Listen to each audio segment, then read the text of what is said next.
Guys, it is Saturday morning. It's time to talk some college football right here on Bookmakers Review. I'm Donnie RightSide. He is Kyle Purviance, and we are here to go over the next half hour to set the table today for the final week of regular season action in college football. Kyle, till we take it to conference championship week next week and then on to the college football playoff. It's Saturday morning. It is early, Kyle. I know you love that.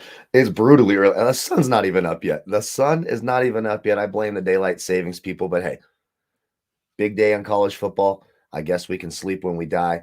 Ready to rock and roll. Got some big games this week, heading into the like you said, the conference title games next week. It's a fun time to be alive. It's Christmas season. Thanksgiving's behind us. It's the holiday season.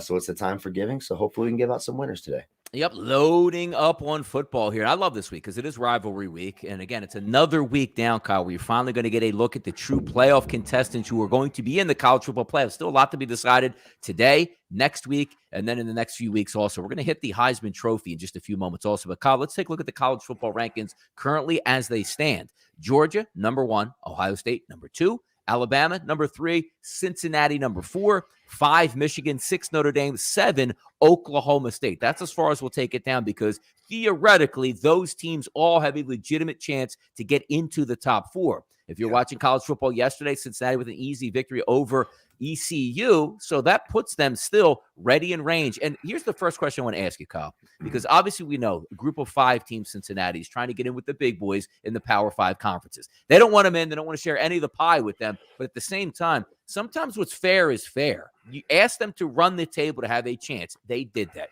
They went on the road and beat Notre Dame, who's actually ranked number 6 overall in the country. They did that. They've handled their business all the way up and down. Is there still a negative connotation for you, Kyle, to put a Power 5 team in the college football playoff over the big boys in the Power 5s? For me, no. I think Cincinnati's fun to watch. I think they have a great defense, a great offense. They beat Notre Dame, America's college football darling, like they had to. They beat them by nearly double digits. I think it'll be a travesty if they don't make it. Now, today will be interesting, right? We'll see if Michigan can beat Ohio State. Would the committee be, say, okay, if Ohio State wins the conference title game next week, they're in, etc. Alabama is interesting, right? We've never had a 2-loss team into the playoff. If they were to, let's say, lose to Auburn today, but beat Georgia in the SEC title game, would they put a 2-loss Alabama team in after beating Georgia? For me, I want to see Cincinnati in there. I think they can play with everyone. I think it would be a shame if they don't let Cincinnati in here. You'd hate to see a 1 or 2 loss team take that spot from a team who's beaten a top 5 team. Notre Dame was a top 5 team when they played. Cincinnati, in my opinion, deserves to be there. You know what's interesting about that comment? Because most people, Kyle, would have said, okay, Alabama wastes Auburn, then loses to Georgia. Can you put them in? But the way you put it makes it really interesting because you're going to tell the committee the SEC champion is not going to be in the college football playoff. And you know who actually would get in? Georgia would still get in with the 1 loss here, which is fascinating stuff. So if we slide it down a little bit, the best part about this, Kyle, is a lot of these teams are still playing each other. I had a small ticket. I still have, obviously, a small ticket at plus 350. I took it on November the 7th for Cincinnati to get into the college football playoff. And if you read my tweets here, I don't think they're as good as a top 4, 5, 6, or 7 team in the country. But what's fair is fair. You can't lay the rules out and change them as they go. The ace hole was for Cincinnati to go unbeaten, where it basically equivalents to them of the other conferences, Kyle, with the 1-loss team. So they're on even playing field. I don't care. Alabama would beat Cincinnati. We could probably both agree on that. But you can't have a 2-loss Alabama team jump over Cincinnati who's unbeaten. And the key point here is this is why we need something to go haywire. Because honestly, I have a $350 ticket in my pocket, not for a lot of money, just to win $100. But the greater good of the game, Kyle, what I like to say is, if Cincinnati doesn't make it in and a 2-loss Alabama team jumps them, that means what next year? We're getting an 18 playoff, a 12-team playoff, a 24-team playoff, a 32-team playoff down the road here. And sometimes that might be good. But if we look overall here, Ohio State and Michigan are playing today. The winner of this football game is going to the college football playoff. Now, they still have to win the Big Ten overall, but this is the big game, as they like to call it. We're going to break it down in just a few moments. So let's just say, Ohio State wins this game. Michigan gets knocked back further. That helps Cincinnati. Then you slide it down. Notre Dame. There's no way, Kyle, right, that Notre Dame, 1 loss, sitting in that 6th hole, but their loss was from Cincinnati beating them, and Cincinnati's undefeated. They can't jump them. The most intriguing team to me here, Kyle, in the college football playoff would be Oklahoma State sitting in the 7 hole here. If Oklahoma State wins Bedlam today against Oklahoma, a top 10 team, then goes on the road next week in the conference championship game and wins another game against a top 25 opponent, that's going to be really interesting how the actual rankings come out, because you can't knock Cincinnati, Kyle, because the following week, which is next week, they're going to play a top 25 football team in Houston to try to advance into the college football playoff. So any scenarios like that, Kyle, do you think anybody can jump? Like if Cincinnati goes 12-0 with their, 13-0 technically with the final game being the conference championship game, can anybody jump them with one loss? Do you even see that as a possibility?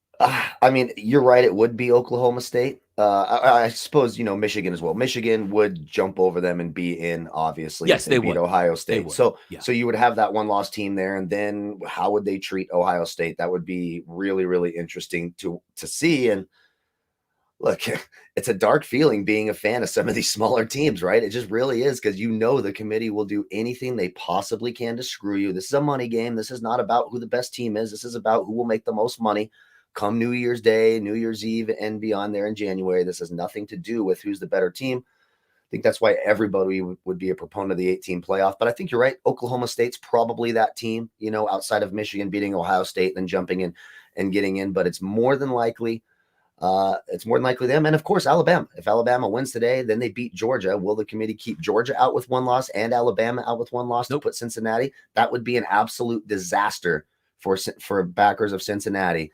If Alabama were to beat Georgia, you'll probably see 2 one-loss teams in the playoff with 2 teams from the SEC, and that's what the whole country wants to see. That's what the committee wants to see. That's what most fans want to see, and that's what will make the most money. So that's most likely what would happen.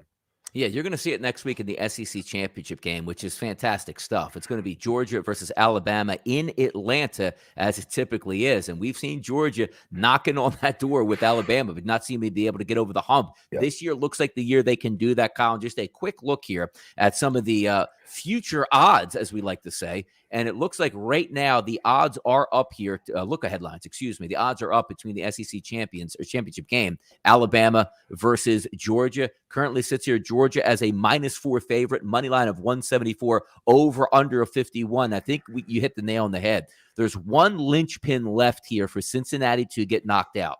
Ohio State, Michigan, one of those teams are going to be in. But still, again, Kyle, they have to win the following week in the Big Ten championship game. But the one caveat is Alabama typically plays a tough Auburn team, which we're going to talk about in just a few moments. They're a 20-point favorite. Let's say they win today. Georgia's a massive favorite again today to get in. Now, if Alabama wins that, Georgia's not falling to 5 if they lose that game to Alabama in Atlanta. It's not happening. So just that quick look ahead line, which we'll talk about next week.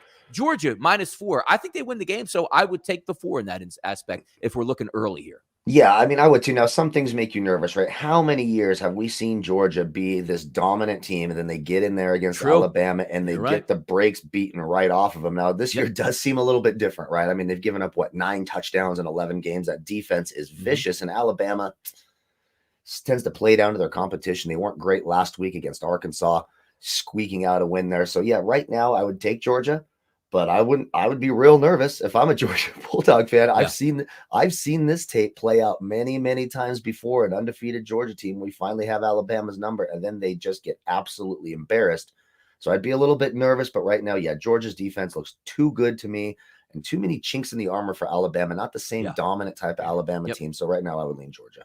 Agree with it. And also when you're taking a look at the Heisman Trophy race, which again still has 2 more weeks because, Kyle, they don't vote until after the conference championships are done. So if we take a look at the 2 leaders in the clubhouse, now Matt Corral for Ole Miss, great quarterback. He's 25-1. They're all out of it behind them. So C.J. Stroud, the quarterback for Ohio State, is -220. Bryce Young, the quarterback for Alabama, is +190. The reason I think this is fascinating is because there's a few different ways this can play out. Depending on what you think is going to happen, you might be able to make some dollars here. Possibility of taking a dog. Now, last week, Kyle, both of these guys absolutely lit up the scoreboard. I think they had 11 touchdown passes combined. But you're seeing C.J. Stroud get the nod here. Now, Stroud this week, Kyle, going up against Michigan. Tough defense here. Colder weather. We'll see how he performs. Then again, if they win that game for Ohio State, they'll go into the Big Ten championship. Decent football team, but not anywhere the likes of what you're going to see Alabama play. So the reason why I think C.J. Stroud, to me, Kyle, is the -220 favorite is I think they're going to win the game, and we'll break that down in a few moments, as I said, over Michigan. So then he's going to go to the Big Ten championship game. They're going to be a heavy favorite that he's going to win that. So let's just say Ohio State wins out here. and he has decent games moving forward. That's going to help. Now, take a look at Bryce Young, who, again, had a great season. He's going to play Auburn today. He can put up a lot of points. But the fact of the matter is, Kyle, can you give it to Bryce Young? He's going to go up against Georgia. There's a really good chance, Kyle, he doesn't throw for 375 and 4 touchdowns in the SEC championship game, or unless, probably a good chance that they don't even win that game. I think if C.J. Stroud and Ohio State, to me, wins this week, wins next week, he's going to be the Heisman Trophy winner. And it almost doesn't matter to me, Kyle, the overall output. Now, he can't stink in these games, obviously. Right. But from a Bryce Young perspective, you can't give him the Heisman if he doesn't win the SEC and he loses that last game against Georgia, right? Yeah, no, you just can't. You just can't do it. Now, if you're looking for some value, that's what you're hoping for, right? You want that plus money. You want that plus number. You're like, all right, we need him to win 2 weeks out. You beat Georgia. You beat that defense in Georgia, and you play well, and C.J. Stroud maybe slips up a little bit, or they lose to Michigan today. Then, yeah, you're that's a good value there. But you're right. In my view, right now, it's almost silly. If you want to do a sprinkle on Bryce Young at plus money, I get it. But it's C.J. Stroud's award to lose. He plays well today. They beat Michigan. They win next week. He's going to win. He's going to win the award. To me, he is the best player in the country when you watch him play. CJ Stroud are nothing for me, but I don't mind a little sprinkle on Bryce Young. But the scenario you need there, you need them to win today, obviously, and you need him to really play well against a tough Georgia team. If he lights up that Georgia team in the SEC title game, I suppose he's going to have he'll have a shot, right? Because that defense has been absolutely phenomenal. Yes. Literally 9 touchdowns in 11 games is something you just don't see very often. So Bryce Young's path's a lot murkier than CJ Stroud. All CJ Stroud has to do is show up today, play his normal game. They win that game. He's most likely your Heisman Trophy winner. It's a good point you bring up too, Kyle, because, we talked about baseball all season long, like Shohei Ohtani. Well, hey, can Vladimir Guerrero Jr. get into things? But when you're doing something historic here, it's hard to keep you out of that race. And what I mean by that is if Bryce Young gets to the SEC championship game, that's a historically good Georgia team. And if he dominates them, I can't see any way possible that you can keep him out of the race and possibly winning it. And that's no knock on CJ Stroud, but sometimes you're doing big things. The pathway to victory for Bryce Young is a lot harder. So if he does it, he's going to get a boost there. Let's get into the games today, Kyle, and have some fun with these. And as we were just talking about quarterbacks here, CJ Stroud, he's going to be uprated. And I love the fact here, tradition, Kyle, they don't wait till 3:30, they don't wait till 4:30, 7:30, 10 o'clock at night, whatever it would be. They're going to play this game right at noon, and that's cold conditions in Michigan. That's 145, 146, Ohio State versus Michigan. Ticket count here, 77% of the tickets coming in on the Ohio State, Kyle, and roughly the same amount with the money. But here's the difference that we're looking at. Earlier in the week, Kyle, did a couple shows, and I'm saying, okay, 10 is my number for Michigan. The line was sitting at 9, moved to 9.5, I believe, on Tuesday. I'm saying, you know what? If this gets to 10, I'm going to take Michigan. Well, not so fast, as Lee Corso likes to say here. We're now looking at 7.5, Kyle, and even 7s across the board. So people coming back in on Michigan. Now, I wonder about this because Michigan is a really good football team. Ohio State's been annihilating teams. But you say, hey, Ohio State last 2 weeks, Kyle, over 50 points on offense coming into their own. But also keep in mind, Michigan went over 50 points as well. They're home. They're in the big house. But as we like to say, they've been dominated in the past by Ohio State. So some people just looking, saying, hey, look, I'm not going against this trend. They just beat the hell out of them every time they play. But I think the cold weather is going to settle this game in. If you miss the number, I don't advise it. Like if you're taking 7 now, that's not the way you're supposed to do this, right? Yeah. If you had 8.5, 8, 7.5, those are the lines you want. I do think this game is going to be close, but I wanted 10 to make a play on this, Kyle. How are you looking at the big game here, Ohio State, Michigan today in the big house? Yeah, if you waited till today, you're bummed out, right? You got some lemon booty here where you're taking this now. And you're right, that colder weather is going to keep some of that scoring down. Ohio State's offense has been flying up and down the field. I mean, they throw for over 360 yards a game.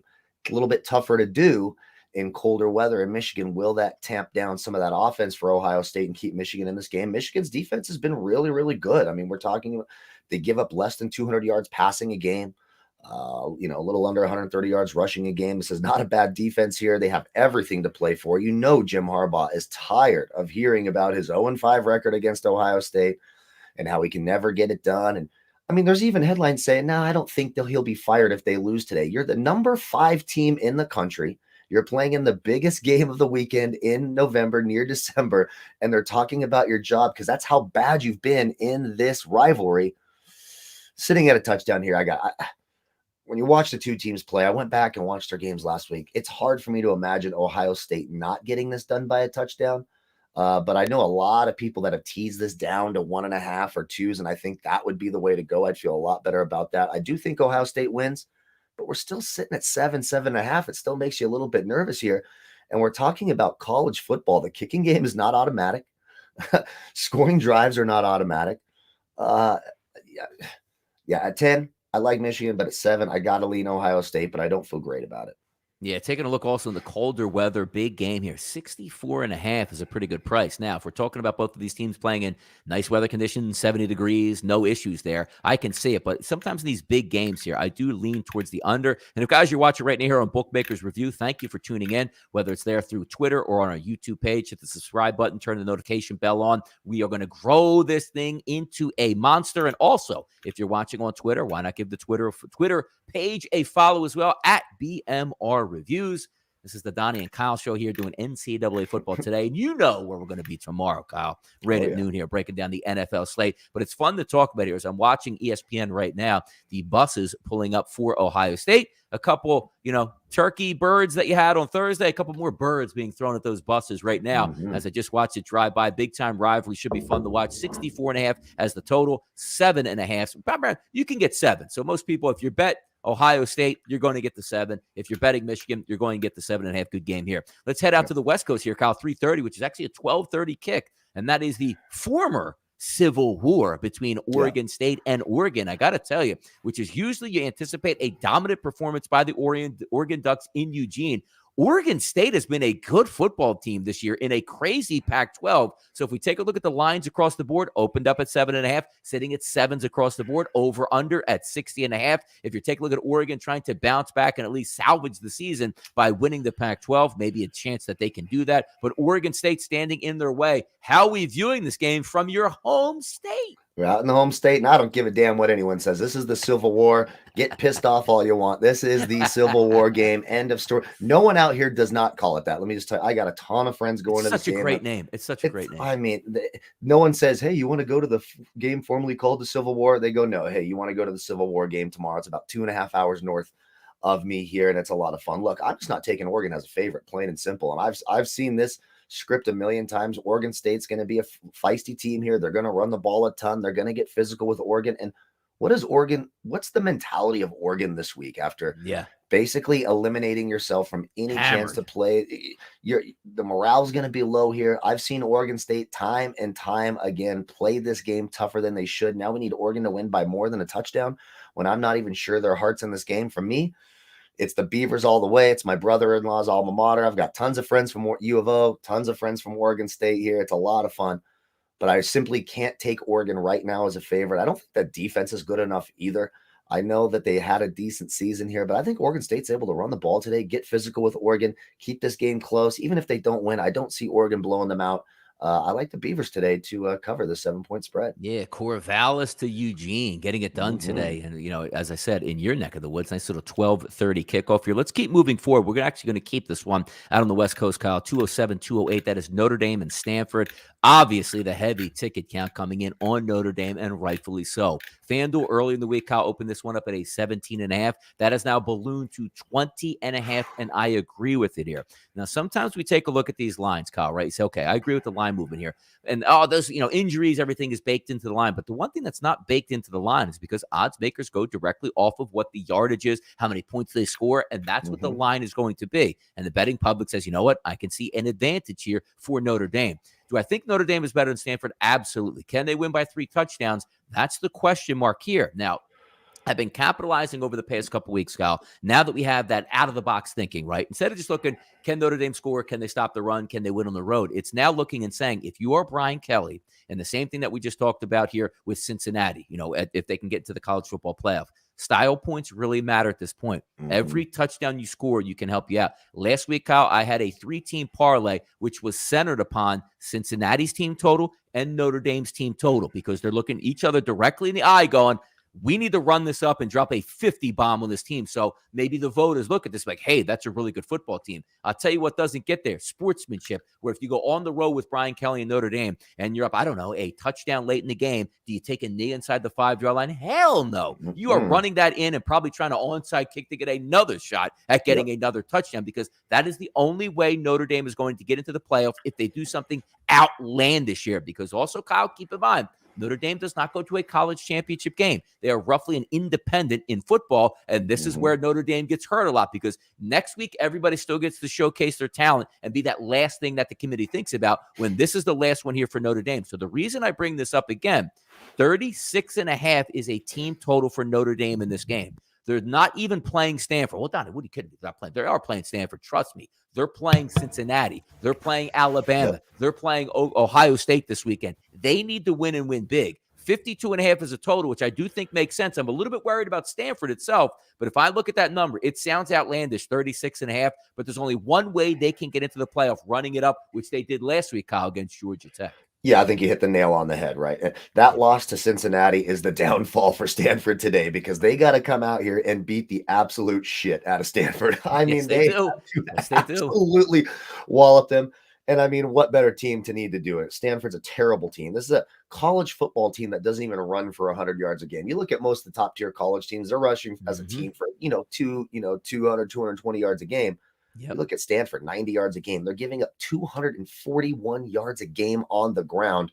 Notre Dame knows they have to run it up. That loss to Cincinnati looms large. They have to do something to get over that hump. And I mean, for me, I don't see how they do it after already losing to them. I think the committee will be hard pressed to put them over Cincinnati should Cincinnati keep winning. But you're right. They need to score. This needs to be 62-6 today, right? So yes, I really Notre Dame. It really does. I mean, it really does. I mean, they have to absolutely stomp on Stanford just to get themselves in that conversation, especially if you have Oklahoma State going out and beating Oklahoma, which we'll talk about in a few minutes here. Notre Dame, they got to come out pissed. They got to try to score on every possession. You're right. There will be no kneeling in the fourth. There could be 11 seconds left in this game, and they're up 55-6. They're trying to score a touchdown on that last play. I think Notre Dame covers this. No one ever likes to take 21-point spreads in football, but I think today you can do it with some confidence. Stanford should get the hell beaten out of them today. Yeah, we'll see what David Shaw does, if he just slows it down and plays 3 yard in a cloud of dust, and even if he continues to do that when they're behind. But it's always interesting to me, Kyle, when you take a look at Brian Kelly and Notre Dame. Again, not really, because most of the time, Kyle, you go out, you play the other football team. Okay, let's punt from midfield. It's 4th and 3. We'll pin them back. You can't do that. Your only objective here is destruction, terror, and mayhem. So you can say, hey, guys, look at us in case next week Cincinnati gets beat. If this week Ohio State gets beat. If, as you put it also, if Alabama gets beaten by Auburn, say, then goes out and wins the SEC championship game, you want to say, hey, look, you can't put that 2-loss team in here. We're a 1-loss team. So a lot to still be figured out, but it starts with Notre Dame running them up the flagpole. Bedlam, Kyle, one of the better football games here of the weekend, 2-11, 2-12, Oklahoma versus Oklahoma State. This will be in Stillwater, and I do agree, the favorite here, Oklahoma State at 4.5, a total of 49.5. What a stark contrast, Kyle, right? Because we're usually looking at these games and saying 49.5. What's that, the first half in this one? Because both of these teams race up and down the field. Not so fast. And credit Gundy here of Oklahoma State saying, you know what? My offense is okay, but my defense is better. And we're going to play defensive football, which they've been sensational. They're better than Oklahoma here. They're going to beat Oklahoma here, which then this is the last cog in that little, wrench that you're going to look at Cincinnati not getting in, because I think the only team that realistically can catch them and have one of those say, hey, hold on, Power 5 conference, one loss here. We lost a long time ago. We just rolled Oklahoma. We're going to roll into the Big 12 championship game. You can't keep us out and put Cincinnati in. There's a chance that Oklahoma State can do that. It starts tonight. I think they win by a touchdown here in Bedlam, Kyle. Yeah, I completely agree. And this defense is so good. All right. And what kind of a matchup would that be if they are able to get in? You get Georgia, Oklahoma State in the first round in the semifinals, two of the best defenses in the country. And you're right. Typically, we're talking Oklahoma State. Like, this game's going to be, 55, 52, quadruple overtime. And, we might get into the 60s here. Not so fast this year. Oklahoma State's defense, sensational, allowing less than 85 yards rushing a game for a college football team, less than 200 yards passing a game. The defense as a whole is barely giving up more than 250 yards a game. The defense is the difference here. Both offenses pretty comparable. They're going to try to run the ball a ton, not high-octane passing offenses here. I haven't been all that impressed with Oklahoma's wins of late. They lost to Baylor a couple weeks ago, barely squeak out a win over Iowa State last week. I mean, give me a break here. Then you look over at Oklahoma State. Ever since that loss to Iowa State back in October, I mean, destroy Kansas, destroy West Virginia, destroy TCU, shut out Texas Tech. I like Oklahoma State here. I think they get it done by a touchdown. That defense is just going to be too much for Oklahoma to handle. All right, a couple games left here. 5 minutes left in the show here before we let you guys loose here on a Saturday morning / afternoon / real early morning out there for Kyle. Ooh. Alabama and Auburn in the Iron Bowl here. Huge numbers. Well, 20.5 injuries all over the place for Auburn. Auburn, not a great football team as we know, but also from an Alabama perspective. Now, there's two train of thoughts here, Kyle, that we can look at this game, right? Alabama just needs to win and then just win next week. They're going to be in the college football playoff. But you have to play for the doomsday scenario. And again, what I mean by that is if something happens to Cincinnati and you're a two-loss team and say, hey, we lost 30-29 to Georgia here on a late field goal, we deserve to be in the college football playoff. You know what they're going to look at, Kyle? Style points for today. Well, you only beat Auburn by 3 without Bo Nix. I mean, you're not going to get in the playoff here, but you know what else is different? Oh, you beat Auburn 51-6 in the Iron Bowl? Okay, maybe you are a top-level team, and just in case you might lose by a point or 2 or 3 to Georgia, we're going to let you in this bad boy. Now, again, forget about the total for myself because Auburn is banged up. Alabama is going to be on it today, Kyle. A 38.5 team total for Alabama because, again, you get in the red zone, Kyle, 3 minutes to go, you're scoring. You're not running out the clock. What are you thinking here on this big number? Yeah, and especially you got Bryce Young too going after that Heisman a little bit as well, right? So some added incentives there. So you're going to see them try to run it up. Now, I'll tell you what, I'm staying away from this game. This one of all the games probably makes me the most nervous because weird shit happens in this game, right? The Iron Bowl is a weird game, and it doesn't matter how good Alabama is or how bad Auburn is or vice versa. Weird stuff happens. You know, we've seen 109-yard kickoff returns for touchdowns beside a game, and you see a lot of things here. Now you're right. No Bo Nix, so I think it's TJ Finley is going to be the quarterback today for Auburn. If Alabama doesn't beat the brakes off them, they really hurt their chances of being that one-loss team. So you're right. Style points galore here. If I was betting it, I would take Alabama, but it's got a little bit of a trap feeling to me. Would it shock you at all if you turn this on later today and you're like, wait a second, this is a 6-point game and Auburn has the ball? It would. I don't think it would. I'm not sure it was just because of how much weird stuff happens in this game. And I think Auburn's won 3 out of 4. Yeah, they won 3 out of 4 at home in this contest. So it makes me nervous. All signs point to Alabama. They should get it done today with the backup quarterback being in for Auburn. But it does make me a little bit nervous. But you're right. It's style points or nothing today, much like Notre Dame.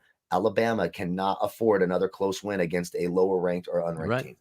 You're right. Let's go over one more game here, and we'll keep it in the Big Ten. 223, 224. That is Penn State and Michigan State here. Now, how about this one, right? Penn State, the lower-ranked team. Michigan State at home. Michigan State getting 4 to 4.5, Kyle, across the board as we take a look. Over/under at 51.5, and I guess I agree with this. It's the same moniker that you're looking between Oregon and Oregon State, right? What's the motivation level for Michigan State? They were in the national championship hunt, and they were shown the door last week by Ohio State, absolutely routed. So how do you pick yourself up off the mat? Now, you are at home, and I guess it will be senior day, and you do want to play well, and Kenneth Walker's a great running back. He's going to show up. But at the same time, that hurts. You thought you had a chance to possibly play for the national championship. Now you're on the outside looking in of like the Big Ten championship. You're just going to get some meaningless bowl game at this time. I actually think Penn State is the side here. 3.5 to 4.5, depending on where you're shopping at. I'm not going to be shocked if Penn State goes into Michigan State and pulls out this win here, Kyle. Yeah, and this young kid Clifford could get himself in the Heisman race, right? Not really, but I mean, this Michigan State passing defense is so putrid. They're by far the worst in the country. They're giving up, I mean, it's a shocking number. 340 yards passing per game is what the Michigan State defense is giving up here.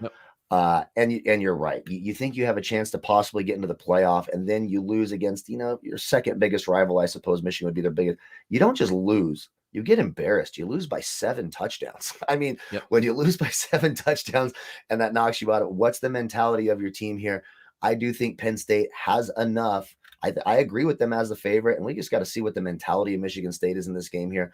Now, I don't think you're crazy for taking Michigan State. There's certainly value there, taking a top 15 team and getting points at home against an unranked opponent. I get it. But when you look across the board, I just don't know how Michigan State gets off the field. Their defense just cannot get off the field. They can't stop the pass whatsoever. Penn State's offense is going to look better today than it probably has all season long. I like the Nittany Lions here, and I agree with the line being at 4.5. There you go. College football show. Last weekend of regular season college football. Next week, Kyle, we'll be previewing the conference championship games.